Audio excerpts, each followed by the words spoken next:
Portillo Gómez Reinitzel, pertenezco al grupo 6IM12 del CECIT número 8 del Instituto Politécnico Nacional. El día de hoy les estaré hablando un poco acerca de los temas que yo elegí.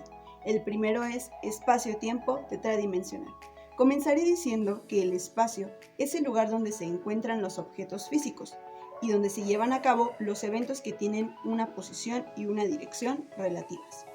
Por otra parte, cuando hablamos del tiempo, nos referimos a la magnitud que nos permite conocer la duración de las cosas sujetas al cambio, determinando así las épocas, los días, las semanas, etc. Cuando hablamos de un espacio-tiempo tetradimensional, adoptamos la idea de que el espacio ocupa 3 dimensiones y de que el tiempo es la cuarta dimensión. Esto nos da a entender que el espacio y el tiempo están íntimamente vinculados. Por ejemplo, cuando apretamos un globo, una de sus dimensiones se hace más larga y la otra se hace más corta. De igual forma, cuando se examinan objetos desde diferentes puntos de referencia, cierta cantidad de espacio se intercambia por tiempo o viceversa. Aunque la idea de un espacio-tiempo tetradimensional parece algo extraña, esta se refiere o nos da a entender que cualquier evento u objeto se especifica a través de 4 cantidades, 3 para conocer dónde en el espacio y una para conocer cuándo en el tiempo. El aspecto realmente inusual del espacio-tiempo tetradimensional es que el espacio y el tiempo pueden entremezclarse. Un poco de uno puede intercambiarse por un poco del otro cuando cambia el marco de referencia. La expresión espacio-tiempo ha sido utilizada a partir de la publicación de la teoría de la relatividad especial de Einstein, publicada en 1905. Siendo esta concepción del espacio-tiempo uno de los avances más importantes para el campo de la física en el siglo XX.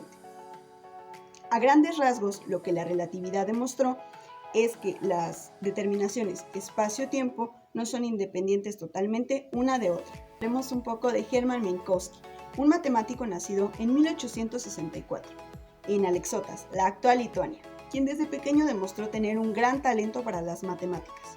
En 1897, Albert Einstein fue alumno suyo en Zúrich.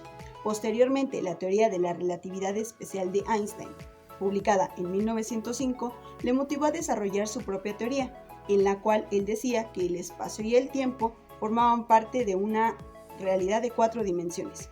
Esto a su vez motivó a la teoría de la relatividad general de Einstein, publicada en 1915. Para la mayoría de las personas es difícil entender la idea de un espacio-tiempo tetradimensional, ya que sienten, como lo sintieron los físicos antes de la llegada de la relatividad, que estos conceptos son totalmente separados, pero estas teorías nos demuestran que no es así. Ahora pasaremos al siguiente tema, las transformaciones galileanas y de Lorentz. Comenzaremos hablando de las transformaciones galileanas, que son ecuaciones que permiten relacionar las observaciones que se realizan del movimiento de una partícula desde 2 sistemas de referencia inerciales. Para adentrarnos en este tema es necesario comprender los conceptos que serán utilizados. Iniciaremos diciendo que un marco de referencia no es más que un sistema coordenado que se localiza en un determinado punto en el espacio y que nos permite descubrir el movimiento de 1, 2 o más objetos. Para estudiar un movimiento debemos conocer dónde y cuándo ocurre. Es necesario, por lo tanto, un sistema de referencia que sitúe el movimiento en el espacio y que contenga al tiempo. Debemos conocer 4 coordenadas de nuestro movimiento que serán X, Y, Z y T. Supongamos que tenemos 2 observadores situados en lugares distintos y que presencian un suceso a la vez. Por simplicidad, al sistema de referencia en reposo lo llamaremos S y al otro sistema, el cual se mueve a velocidad constante con respecto a S, lo denominaremos con S'. Cabe destacar que Galileo estableció la relación entre ambos sistemas. Vamos a considerar, como ya se mencionó anteriormente, 3 variables, X, Y y Z, para situar un objeto en el espacio y una cuarta que será el tiempo, que nos dirá cuándo ocurre el movimiento. Aquí tenemos 2 sistemas de referencia. Vamos a tener 2 observadores y vamos a ver un suceso, pero este va a ser desde 2 puntos de referencia distintos, que en este caso los vamos a llamar S y S'. Vamos a considerar que S' se está moviendo a velocidad constante durante un tiempo con respecto al observador que está en S. Vamos a ver cómo medirían S y S' el suceso que hemos llamado P si hacemos la proyección del punto P en ambos ejes de coordenadas. Aquí podemos ver que las coordenadas para ese mismo punto P en S y en S' no van a ser iguales. Así que podemos expresar estas coordenadas en función de las posiciones distintas con el movimiento que tiene S' en función de S. Las ecuaciones que van a relacionar un observador con el otro son las siguientes. Estas ecuaciones son llamadas ecuaciones de transformación de Galileo. Aquí tenemos que X' va a ser igual a X, así como Y' va a ser igual a Y. Esto debido a que el sistema que estamos considerando solo tiene movimiento en el eje Z. El tiempo para ambos observadores va a ser el mismo, ya que suponemos que los dos sincronizaron su reloj. Pero obviamente va a cambiar la posición en el eje vertical, en el eje Z, porque S' se ha acercado al objeto. Z' sería la Z que mide el observador que hemos llamado S menos la velocidad que lleva en el eje Z multiplicado por el tiempo que haya transcurrido. Como ya dijimos, el tiempo va a ser el mismo para ambos observadores. Estas ecuaciones me van a decir cuáles serían las coordenadas de un sistema u otro, considerando que uno se mueve con velocidad constante con respecto al otro. Ahora vamos a ver qué sucede con la distancia entre dos puntos que midan los observadores. Recordemos que uno está en reposo con respecto al otro que se está moviendo. Bueno, pues vamos a tener un esquema muy sencillo. Vamos a suponer que tenemos dos observadores. En este caso los llamamos O y O'. El segundo, o sea, O', se va a mover en dirección horizontal a la dirección del eje X, con una velocidad que llamaremos V con respecto al primero. Se van a sincronizar los relojes al inicio y vamos a suponer que se va a tomar una fotografía del avión. Así que aquí se observa la primera fotografía.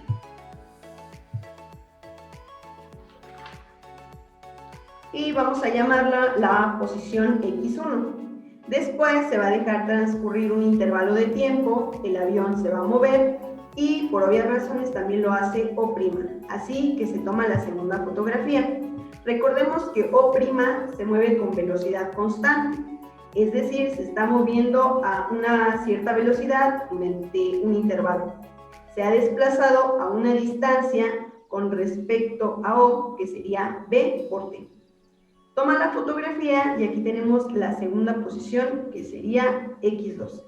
A partir de aquí, bueno, pues la distancia que se va a medir, por ejemplo, O, que estaba en reposo, sería X2 menos X1. ¿Y cuál sería la distancia que va a medir O'? Es decir, si la distancia que mide el observador que estaba en reposo sería la diferencia entre X2 y X1, la del que se está moviendo se podría obtener si hacemos uso de la transformación de Galileo, que es esta.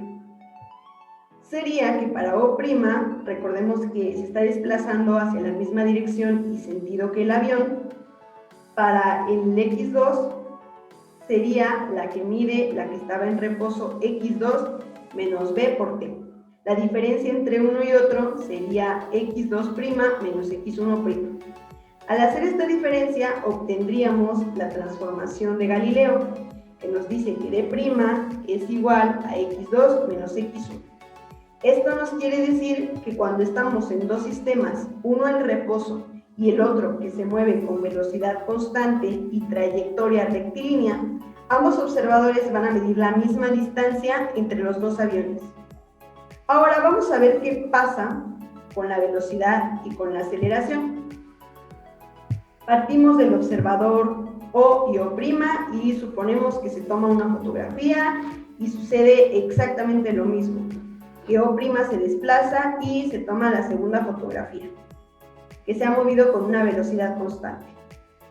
B por T sería el desplazamiento que ha sufrido O' con respecto a O, y el desplazamiento del avión con respecto al que estaba en reposo sería x2 menos x1.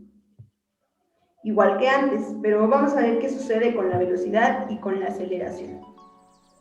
Vamos a definir a la velocidad como la derivada de x con respecto de t, es decir, para el observador que está en reposo, la velocidad que él mide, en este caso del avión, sería la variación de la posición con respecto del tiempo. A esta la vamos a llamar u. Para el que se está moviendo, que es o', le llamaremos u' y será la variación de x con respecto de t. Pero vamos a reescribir esto. Es decir, la velocidad que mide o' será u'. Pero atendiendo la transformación de Galileo, sería x menos bt con respecto de t. Y ahora b está multiplicado por t. Al hacer la derivada, me va a quedar la derivada de x con respecto de t, que es lo que hemos llamado antes como u. Es decir, la velocidad que medía el observador en reposo menos la derivada de b por t con respecto de t, que no es más que v, la velocidad con la que se movía el observador, que llamamos o'. Así que la consecuencia inmediata es que la velocidad que va a medir para el avión el observador que se estaba moviendo no es la misma que la que mide el observador que estaba en reposo. Es decir, que las velocidades que miden ambos observadores no son iguales. ¿Y qué pasará con la aceleración? La aceleración se define como la derivada de la velocidad con respecto del tiempo.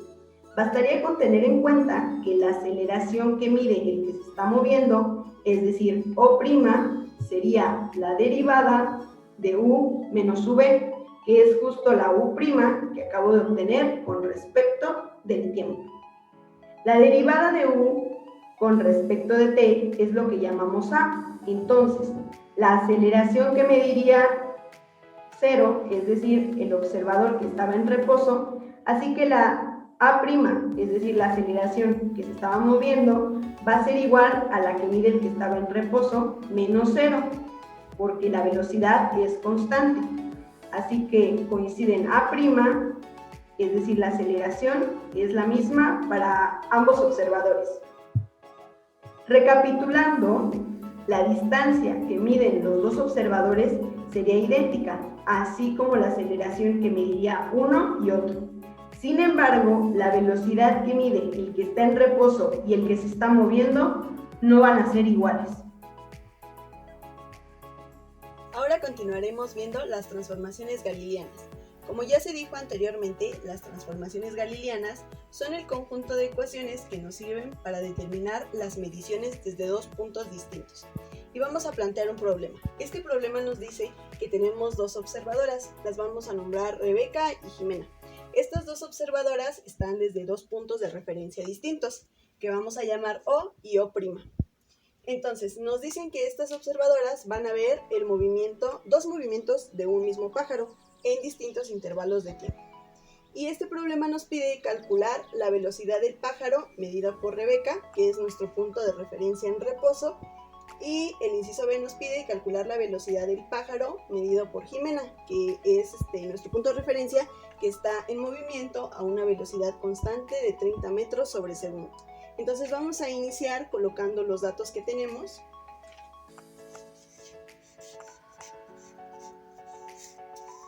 Y vamos a saber que aquí tenemos una distancia de 800 metros y otra distancia de 850 metros hacia el segundo movimiento del pájaro. Y estas son las mediciones en el espacio. Entonces las vamos a nombrar X1 y X2.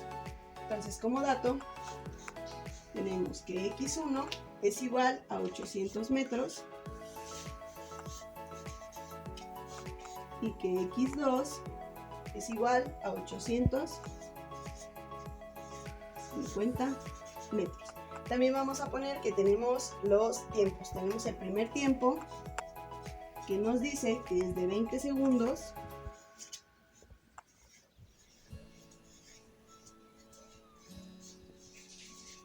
Y el tiempo número 2, que nos dice que es 25 segundos. Entonces, una vez teniendo ya los datos, vamos a iniciar con el inciso número A, que nos pide calcular la velocidad del pájaro medido por Rebeca. Sabemos que la velocidad es igual a la distancia sobre el tiempo. Entonces, también como se mencionó anteriormente, para calcular la distancia de un sistema en reposo, lo que debemos hacer es restarle a x2, x1, que es nuestra diferencia. Entonces, nuestra velocidad va a ser igual a la distancia sobre el tiempo de nuestro sistema en reposo, va a ser x2 menos x1 sobre nuestro tiempo. De igual manera, para conocer el tiempo debemos de hacer la diferencia. Entonces va a ser el tiempo 2 menos el tiempo 1. Y sustituyendo los valores nos va a dar 850 metros, que es nuestra x2, menos nuestra x1, que son 800 metros, sobre nuestro tiempo, que son 25 segundos, menos nuestro tiempo 1, que son 20 segundos. Esto va a ser igual a, haciendo la operación, 50 metros sobre 5 segundos.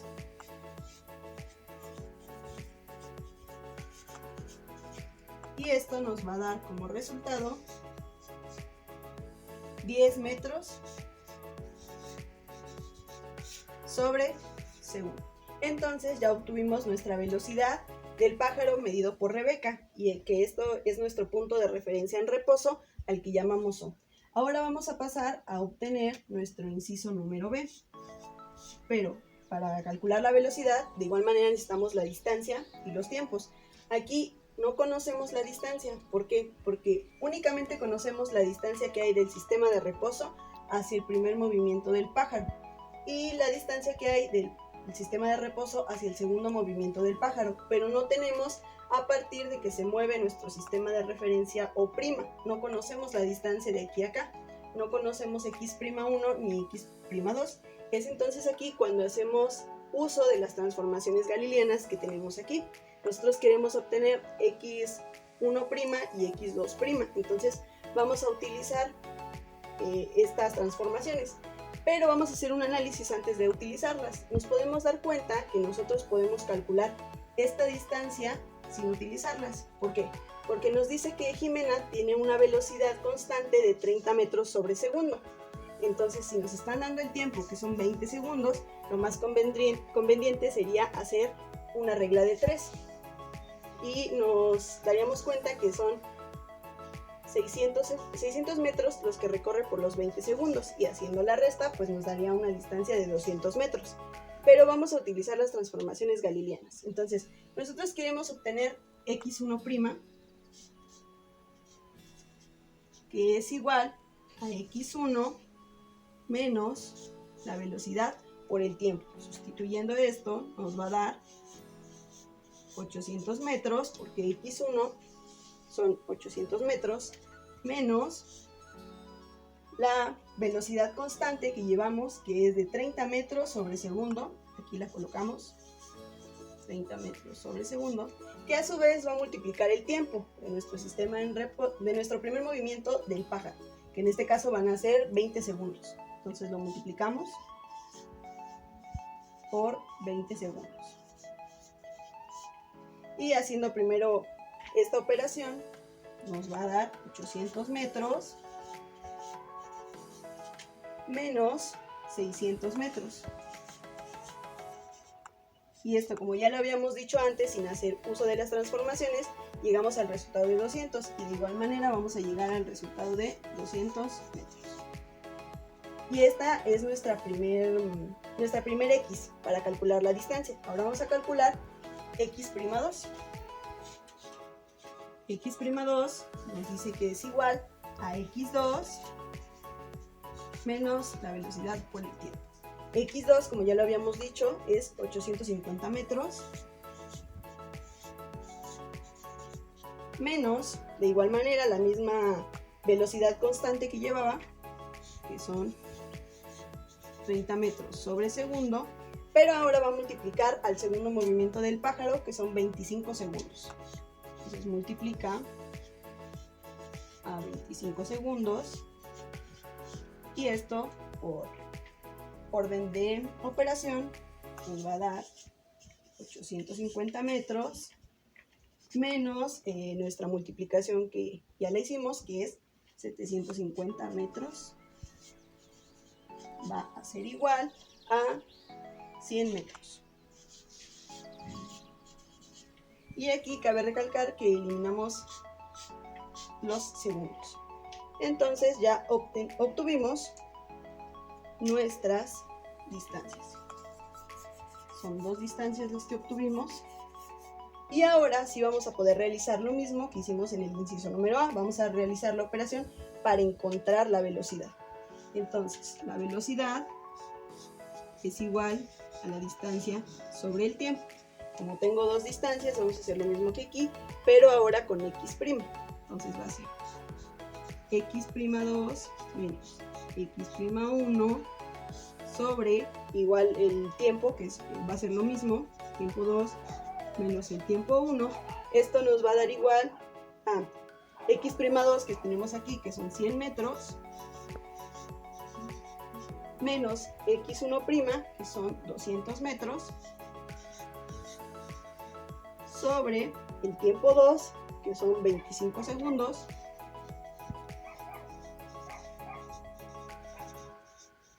menos nuestro tiempo 1, que son 20 segundos,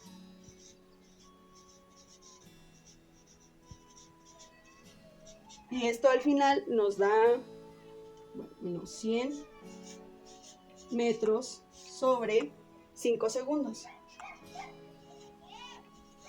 Y como resultado final nos va a dar menos 20 metros sobre segundo. Esto es nuestro punto de referencia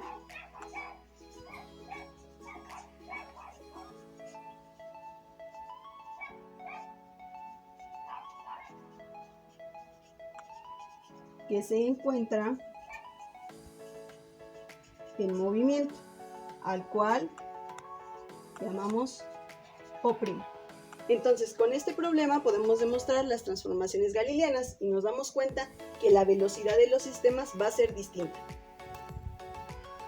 Las transformaciones de Lorentz son ecuaciones que consisten, al igual que las de Galileo, en el establecimiento de un mecanismo de transformación de valores entre dos sistemas de referencia, S y S', con movimiento relativo con velocidad entre ellos, pero con una velocidad máxima igual para dichos sistemas de referencia.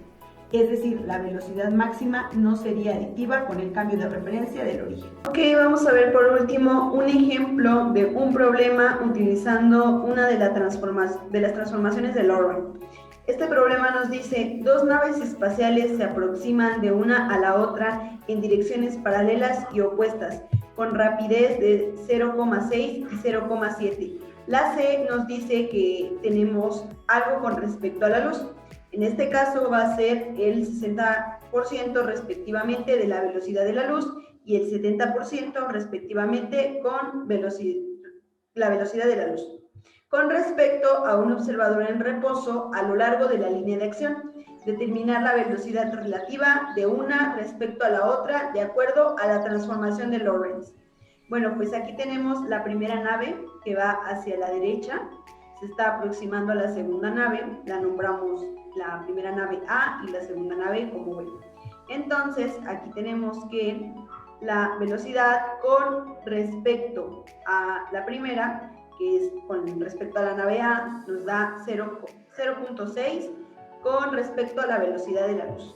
Y la otra va hacia el lado izquierdo, que es la velocidad con respecto a la nave B, que nos dice que tiene 0.7 con respecto a la velocidad de la luz.